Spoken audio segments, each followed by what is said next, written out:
اور جب ان سے فرمایا جاتا ہے کہ ڈرو اس سے جو تمہارے سامنے ہے اور جو تمہارے پیچھے ہے آنے والا ہے، اس امید پر کہ تم پر رحم کیا جائے، اور جب کبھی ان کے رب کی نشانیوں میں سے کوئی نشانی ان کے پاس آتی ہے تو وہ اس سے منہ پھیر لیتے ہیں۔ آیت نمبر 45 اور 46 کی تفسیر دیکھتے ہیں۔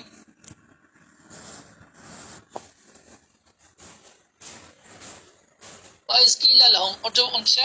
فرمایا جائے۔ اس آیت اس کے بعد والی آیت کا خلاصہ یہ ہے کہ جب کفار مکہ کو اللہ تعالیٰ کے عذاب سے ڈراتے ہوئے فرمایا جاتا ہے کہ تم اس عذاب سے ڈرو جو دنیا میں تم پر آ سکتا ہے، اور اس عذاب سے بھی ڈرو جو آخرت میں آنے والا ہے، اور ایمان لے آؤ تاکہ تم پر رحم کیا جائے اور تم عذاب سے نجات پا جاؤ، تو وہ اس نصیحت پر عمل کرنے کی بجائے اس سے منہ پھیر لیتے ہیں، اور ان کا کردار صرف یہی تک محدود نہیں بلکہ وہ ایسے پتھر دل ہو گئے ہیں کہ ان کے پاس جب کبھی ان کے رب کی نشانیوں میں سے کوئی نشانی آتی ہے تو یہ اس سے منہ پھیر لیتے ہیں۔ اور ان کا دستور و طریقہ کار ہی یہ ہے کہ وہ آیت اور نصیحت سے اعراض اور روح گردانی کرتے ہیں۔ نصیحت سے منہ پھیرنا کفار کا کام ہے۔ اس آیت سے معلوم ہوا کہ جب اللہ تعالیٰ اور اس کے پیارے حبیب صلی اللہ علیہ وسلم کی اطاعت کرنے کا کہا جائے اور ان کی نافرمانی کرنے پر ہونے والے عذاب سے ڈرا کر نصیحت کی جائے تو اس سے منہ پھیر لینا کفار کا طریقہ ہے اور ان کا دستور ہے۔ افسوس کی زمانہ مسلمانوں میں بھی اس سے ملتی جلتی صورتحال نظر آ رہی ہے۔ جب انہیں اللہ تعالیٰ اور اس کے رسول صلی اللہ علیہ وسلم کی اطاعت و فرما برداری کرنے اور بدعملی کا گناہوں سے بچنے کا کہا جاتا ہے اور ایسا نہ کرنے پر اللہ کے عذاب سے ڈرایا جاتا ہے، تو ان کے طرز عمل سے صاف نظر آتا ہے کہ یہ نصیحت سے منہ پھیر رہے ہیں اور انہیں جو نصیحت کی گئی ہے اس کی انہیں کوئی پرواہ نہیں۔ اللہ تعالیٰ انہیں ہدایت اور عقل سلیم عطا فرمائے، نصیحت کرنے والوں کی نصیحت قبول کرنے اور اس پر عمل کرنے کی توفیق عطا فرمائے۔ آگے آیت نمبر 47 دیکھتے ہیں۔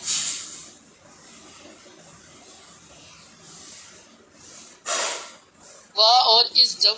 کیلا کہا جاتا ہے لہم ان سے، انفقو تم خرچ کرو، مما اس میں سے جو رزقکم اللہ جو رزق دیا تمہیں، جو تمہیں اللہ نے رزق دیا ہے اس میں سے خرچ کرو۔ قالا تو کہتے ہیں الذین وہ لوگ جنہوں نے کفروا کفر کیا، للذین ان لوگوں سے جو آمنوا ایمان لائے، انطعم کیا ہم کھلائیں، من جسے لو اگر یشاء چاہتا اللہ اللہ اطعمہ تو کھلا دیتا اسے، اگر ہم اسے کھلائیں، اگر اللہ دیتا تو اللہ اسے کھلا دیتا۔ ان نہیں انتم تم الا مگر فی دلال مبین کھلی گمراہی میں۔ اور جب ان سے فرمایا جائے کہ اللہ کے دیے میں سے کچھ اس کی راہ میں خرچ کرو تو کافر مسلمانوں کو کہتے ہیں کیا ہم اسے کھلائیں جسے اللہ چاہتا تو کھلا دیتا، تم تو کھلی گمراہی میں ہو۔ اس آیت کی 47 کی تفسیر دیکھتے ہیں۔ وَإِذْ قِيلَ لَهُمْ، اور جب ان سے فرمایا جائے۔ شان نزول آیت کفار قریش کے بارے میں نازل ہوئی جن سے مسلمانوں نے انسانی ہمدردی کی بنا پر کہا تھا کہ تم اپنے مالوں کا وہ حصہ مسکینوں پر خرچ کرو جو تم نے اپنے گمان کے مطابق اللہ تعالیٰ کے لیے نکالا ہے۔ اس پر انہوں نے کہا کیا ہم ان کو کھلائیں جن اللہ تعالیٰ کھلانا چاہتا تو کھلا دیتا۔ ان کا اس بات سے مطلب یہ تھا کہ اللہ تعالیٰ کو یہ منظور ہے کہ مسکین لوگ محتاج رہیں، اس لیے انہیں کھانے کو دینا اللہ تعالیٰ کی مشیت کے خلاف ہوگی۔ یہ بات انہوں نے بخل اور کنجوسی کی وجہ سے مذاق اڑانے کے طور پر کہی تھی، اور یہ بات انتہائی باطل تھی کیونکہ دنیا امتحان کی جگہ ہے۔ فقیری اور امیری دونوں آزمائشیں ہیں۔ فقیر کی آزمائش صبر سے اور مالدار کی آزمائش اللہ تعالیٰ کی راہ میں خرچ کرنے سے ہوتی ہے۔ اللہ تعالیٰ کی اپنی مخلوق میں حکمت اور مشیت ہے۔ جب عبداللہ بن عباس رضی اللہ عنہما سے مروی ہے کہ مکہ مکرمہ میں زندیق لوگ تھے، جب ان سے کہا جاتا ہے کہ مسکینوں کو صدقہ دو تو اس کے جواب میں کہتے تھے ہرگز نہیں، یہ کیسے ہو سکتا ہے کہ جس کو اللہ تعالیٰ محتاج کر دے اسے ہم کھلائیں۔ لوگوں کی مالداری اور محتاجی میں ان کی آزمائش ہے۔ یاد رہے کہ مالی اعتبار سے تمام لوگوں کو ایک جیسا نہیں بنایا گیا بلکہ بعض کو امیر اور بعض کو غریب بنایا گیا۔ اس امیری و غریبی کی ایک حکمت یہ ہے کہ لوگوں کو آزمایا جائے، جیسا کہ ایک مقام پر رب تعالیٰ نے ارشاد فرمایا ترجمہ کنز ایمان، اور وہی ہے جس نے زمین میں تمہیں نائب بنایا اور تم میں ایک کو دوسرے پر کئی درجے بلندی عطا فرمائی تاکہ وہ تمہیں اس چیز میں آزمائے، تو اس نے تمہیں عطا فرمائی۔ بے شک تمہارے رب بہت جلد عذاب دینے والا اور بے شک وہ ضرور بخشنے والا مہربان ہے۔ رسول کریم صلی اللہ علیہ وسلم نے شازمایا اگر اللہ تعالیٰ چاہتا تو ضرور تم سب کو مالدار بنا دیتا اور تم میں سے کوئی محتاج نہ ہو. اگر اللہ تعالیٰ چاہتا تو ضرور تم سب کو محتاج بنا دیتا، تم میں سے کوئی مالدار نہ ہوتا، لیکن اللہ تعالیٰ نے تم میں سے بعض کو بعض کے ذریعے امتحان میں مبتلا کیا ہے. امیر کی آزمائش یوں بھی ہوتی ہے کہ اللہ تعالیٰ کا دیا ہوا مال اس کی راہ میں خرچ کرتا ہے یا نہیں، اور غریب کی آزمائش یوں بھی ہوتی ہے کہ وہ اپنی غربت اور محتاجی پر صبر کا مظاہرہ کرتا ہے یا نہیں. لہٰذا جس مسلمان کو اللہ تعالیٰ نے مال عطا کیا اسے چاہیے کہ اللہ تعالیٰ کا دیا ہوا مال اس کی راہ میں اور اس کی اطاعت میں خرچ کرے تاکہ اس سے امتحان میں کامیاب ہو. یوں ہی جسے اللہ تعالیٰ نے محتاج بنایا تو اسے چاہیے کہ وہ صبر و تحمل کا دامن مضبوطی سے تھامے اور اللہ تعالیٰ کی رضا پر راضی رہ کر امتحان میں سرخرو ہونے کی کوشش کرے. اللہ تعالیٰ ہمیں راہ خدا میں خرچ کرنے کی سعادت عطا فرمائے اور محتاجی سے محفوظ فرمائے، اور محتاجی میں مبتلا ہو جانے کی صورت میں صبر و شکر کرنے اور اپنی رضا پر راضی ہونے کی توفیق عطا فرمائے. آگے دیکھتے ہیں آیت نمبر 48. وَيَقُولُونَ اور یقولون وہ کہتے ہیں متا کب حاض الوعدی یہ وعدہ، متا کب پورا ہوگا حاض الوعدو یہ وعدہ، ان اگر تم صادقین تم سچے ہو. اور کہتے ہیں یہ وعدہ کب آئے گا اگر تم سچے ہو. آیت نمبر 49 ہے. مَا يَنْظُرُونَ وہ انتظار نہیں کر رہے الا مگر صیحۃ واحدۃ ایک چیخ کا، تاخذوہم وہ پکڑ لے گی انہیں، تاخذو پکڑ لے گی ہم انہیں، با اور ہم وہ یخصمون جگر رہے ہوں گے، اور وہ صرف ایک چیخ کا انتظار کر رہے ہیں جو انہیں اسی حالت میں پکڑ لے گی جب وہ دنیا کے جگرے میں پھنسے ہوئے ہوں گے. فلا یستطیعون تو نہ یستطیعون طاقت رکھیں گے، فلا یستطیعون تو طاقت نہ رکھیں گے توصیتاً وصیت کرنے کی، ولا اور نہ الی اہلہم اپنے گھر والوں کی طرف یرجون پلٹ کر جا سکیں گے. وہ کہتے ہیں یہ وعدہ کب آئے گا اگر تم سچے ہو تو بتاؤ. وہ صرف ایک چیخ کا انتظار کر رہے ہیں جو انہیں اسی حالت میں پکڑ لے گی جب وہ دنیا کے جگرے میں پھنسے ہوئے ہوں گے، تو نہ وصیت کر سکیں گے اور نہ ہی اپنے گھر والوں کی طرف پلٹ کر جا سکیں گے. اب ان آخری 3 آیات کی آج کی ہم تفسیر کرتے ہیں. وَيَقُولُونَ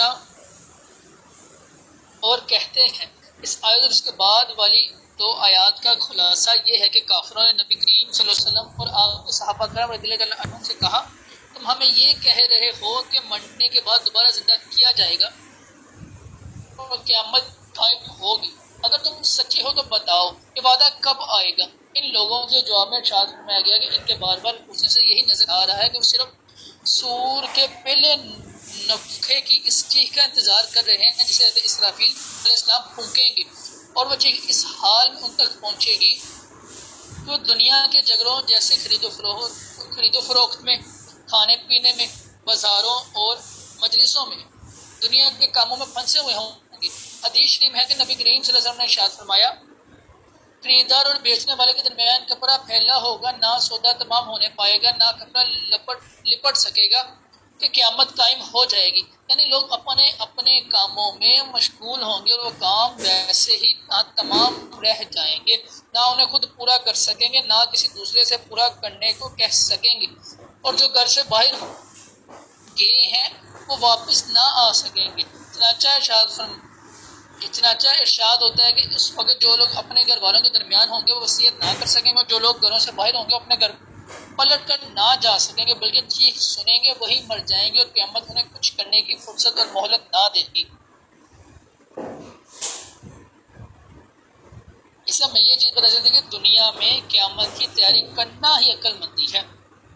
یہاں کفار مکہ کو قیامت قائم ہونے کا وقت نہیں بتایا گیا، کیونکہ یہ اللہ تعالیٰ کی حکمت کے خلاف ہے کہ وہ انہیں جو جواب دیا گیا اس میں ان لوگوں کو یقینی طور پر آنے والی چیز پر تنبیہ فرمائی گئی. اس سے معلوم ہوا کہ عقل مندی کا تقاضا یہ ہے کہ انسان قیامت کا وقت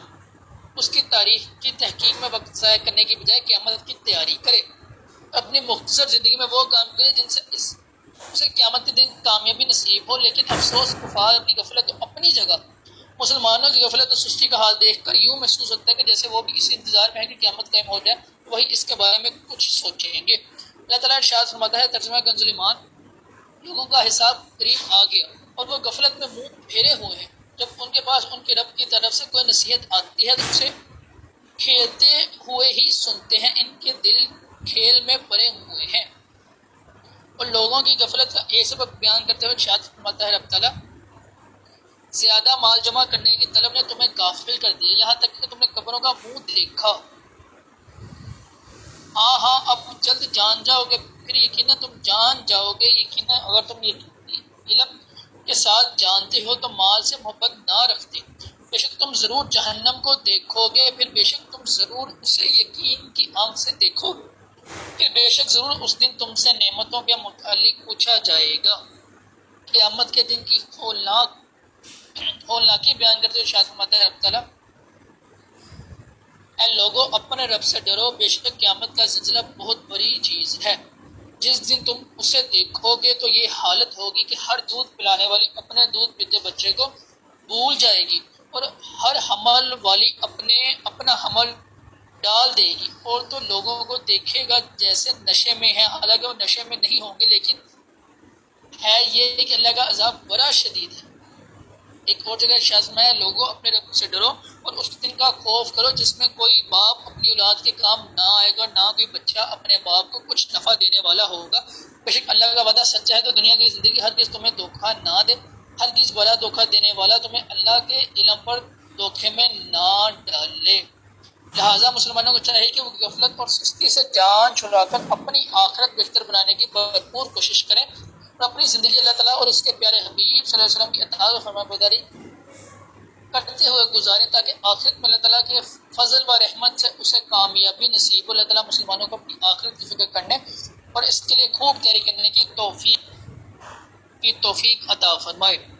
یہ ہماری آج کی 43